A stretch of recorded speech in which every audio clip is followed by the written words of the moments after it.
رشوت کے بارے میں جائز کام کے لیے رشوت دینا یا لینا آپ کیسے؟ رشوت لینے والا اور دینے والا دونوں دوزخی جہنمی ہیں، لیکن بات یہ ہے کہ ہمارا پاکستان کے اندر نظام ایسا ہے کہ جائز کام کے لیے رشوت دینی پڑتی ہے، حتیٰ ایون کہ مسجد کے NOC کے لیے بھی رشوت دینا پڑتی ہے، میٹر کے لیے بھی رشوت دینا پڑتی ہے۔ ایسے ناگزیر حالات میں لینے والے پر لعنت اور عذاب ہے، پکڑ ہے، جو دینے والا ہے وہ مجبور ہے۔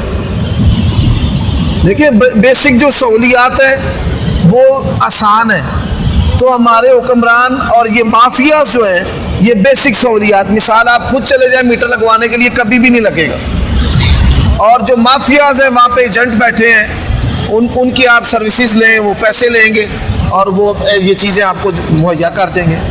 اور میں نے دیکھا ہے بعض دفعہ پیسے دے دیو تو میٹر آ کے ٹنگ جاندے نے، آدھے باقی نظام بعد چ کر لیں، جنہ گڑ پاؤ اتنا میٹھا ہے۔ اللہ ان شیطانوں کے شر سے اس ملک کے نظام کو محفوظ رکھے۔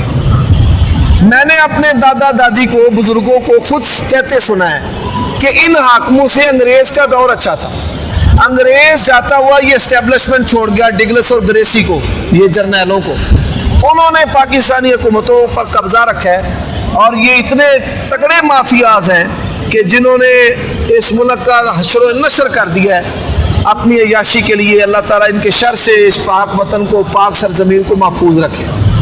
پاکستان میں منظر شام ہوئی ہے، اس کی اپروول لینے کے لیے انہوں نے پیسہ دیا، سینٹر اور فیڈرل کے لیے انہوں نے کہا آپ کہیں تو ہمیں پاس کر دیں گے، بچوں کو ہم نہیں پاس۔ آپ دیکھیے، میں آپ کی بات بہت بڑی ہے، شراب اتنی عام ہے کہ اس کے لیے کوئی لائسنس، کوئی پرمٹ نہیں ہے، کوئی پکڑ نہیں سکتا اس کو۔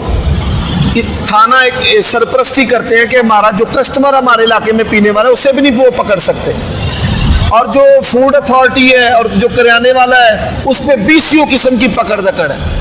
یہ چیز کدھر ہے، یہ کب آئی، کب تاریخ ختم ہوگی، یعنی یہ جو اوپن تجارت ہے اس کو بھی انہوں نے لمیٹڈ کرنے کی کوشش کی ہے۔ اتنے بیوقوف لوگ ہیں ہمارے حکمران، اگرچہ ان کی شکلیں انسانی اور ان کے دل شیطانی ہیں، ان کے بظاہر مسلمان ہیں لیکن اندر پروگرام امریکہ اور یورپ والا فٹ ہے، لیکن پھر بھی ہم ان کے قتل کا اور ان کے الٹنے کا فتویٰ نہیں دیں گے۔ اگر ہم ان کو الٹ دیں گے تو پھر کون آئے گا جو ان سے بھی بدتر ہوں گے؟ انگریز کو نکالا ہے، انگریز سے بدتر حاکم آئے ہیں۔ انگریز خون نہیں پیتا تھا، ڈکیتیاں نہیں پیتا تھا، عزتیں نہیں پیتا تھا۔ لوگ بتاتے ہیں کہ ڈی سی خود شہر کی نالیاں چیک کرتا تھا، گاب تو نہیں ہے، پانی صاف تو ہے ٹینکی کا۔ آج ہمارے اوپر کیسے لوگ مسلط ہوئے جو مافیاز ہیں۔ ایک بندہ لاکھ روپے تنخواہ لینے والا، وہ مجھے بتائیں وہ کس طرح اربوں کا مالک بن جاتا ہے، مجھے بھی بتا دیں۔ آف دی ریکارڈ سب کچھ چلتا ہے بھائی۔